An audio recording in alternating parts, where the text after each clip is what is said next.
Ever met someone who feels like a dream? They say all the right things, promise you the world, and make you feel like you're everything. That's how it was for Anna. When she first met him, it felt like a movie. He was charming and showered her with compliments, saying stuff like, "You're my everything, and I can't live without you." Anna was totally swept off her feet, thinking, this is it. This is real love. In the beginning, everything was perfect. They spent every moment together, and Anna felt like she was living in a fairy tale. But slowly, almost imperceptibly, tiny cracks started to appear in their perfect world. It started with small things she could easily brush off. He'd promised to call her after his meeting but wouldn't. When she'd ask, he'd say he got busy and make her feel guilty for questioning him. He promised to be there for her big presentation at work, a moment she was incredibly nervous about, but he cancelled at the last minute for a guys' night he forgot to mention. He'd apologize, of course, with sweet words and promises to make it up to her, and Anna would forgive him, because that's what you do when you're in love, right? You forgive. Then there were the times she really needed him. The day her beloved dog passed away, she was heartbroken, shattered. She called him crying, needing his comfort. He listened for a minute before saying, "Babe, I'm really sorry, but I'm in the middle of a game with my friends. Can we talk about this later?" Later never came. The silence on the other end of the line was louder than any argument they ever had. Love that only shows up when it's convenient, when there are no tears or troubles, started to feel less like love and more like a performance. She pushed the feeling down, telling herself he was just stressed, that he didn't understand how much it hurt. She made excuses for him because the alternative was too painful to consider. The love he offered felt conditional. It was there when she looked her best, when she was happy and agreeable. But when she was tired, or sick, or had an opinion that differed from his, it vanished. He'd subtly criticize her choices, from the friends she kept to the clothes she wore. "Are you sure you want to wear that? It's a little bold," or "Your friend Sarah is a bit much, don't you think?" At first, she thought he was just looking out for her, but over time, she realized he was trying to mold her into his perfect version of a partner. Someone who fit neatly into his life without causing any ripples. He wanted her to be smaller, quieter, less herself. The love that was supposed to lift her up was slowly, steadily weighing her down. One evening, they were supposed to go to a dinner party with her family. Anna was excited.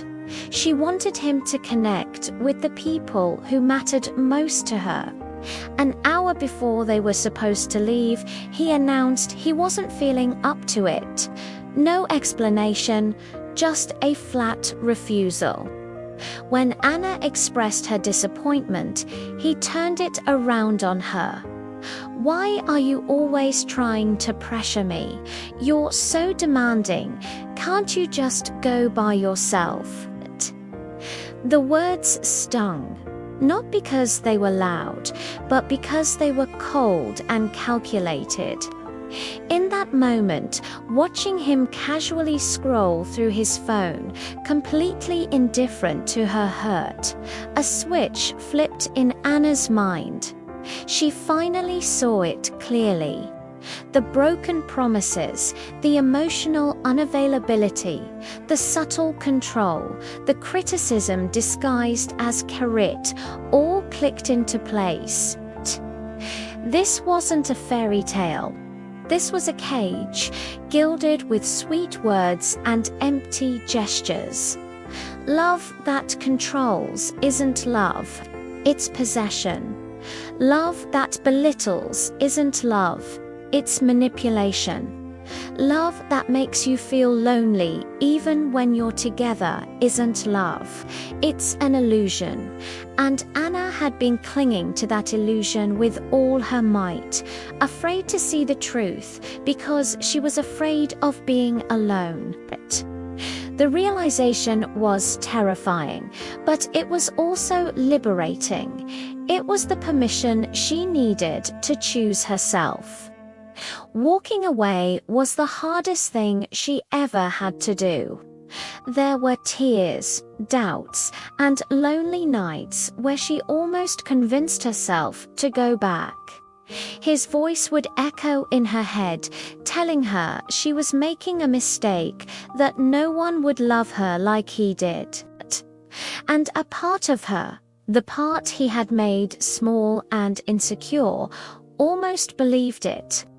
But a stronger voice, her own, whispered back, "Good? I don't want a love like that." She chose peace over pain. She chose growth over guilt. It wasn't an overnight transformation. It was a slow, deliberate process of rediscovery. She started doing things for herself again. She took a pottery class she'd always wanted to try. She reconnected with her friends, the ones he had pushed away, and their laughter filled the silence he had left behind. She spent weekends hiking in the mountains, feeling her own strength with every step she took.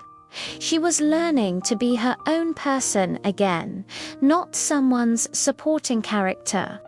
With time, Anna built a new life, a life filled with genuine kindness, unwavering self-respect, and quiet, steady joy. She learned to find love in the warmth of a friend's hug, in the satisfaction of her work, and most importantly, within herself. She realized that true love isn't about finding someone to complete you, it's about finding someone who celebrates your completeness. Years later, Anna did find love again. But this time, it was different. It was a quiet, comfortable love.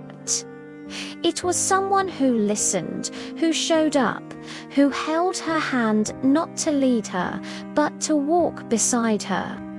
It was someone who saw her light and didn't try to dim it, but instead handed her a lampshade and said, "Let's make it shine even brighter together." Anna's story is a reminder for all of us. Real love doesn't take from you, it adds to you. It doesn't make you smaller, it gives you the space to grow. It doesn't hurt, it heals. It doesn't control, it frees. And it never ever asks you to be anything less than who you are. If the love you're in feels more like a battle than a sanctuary, remember Anna. Remember that you have the courage to walk away and choose yourself, because you deserve a love that helps you shine. Thanks for watching. If this story resonated with you, please like, share, and subscribe for more content that empowers and inspires.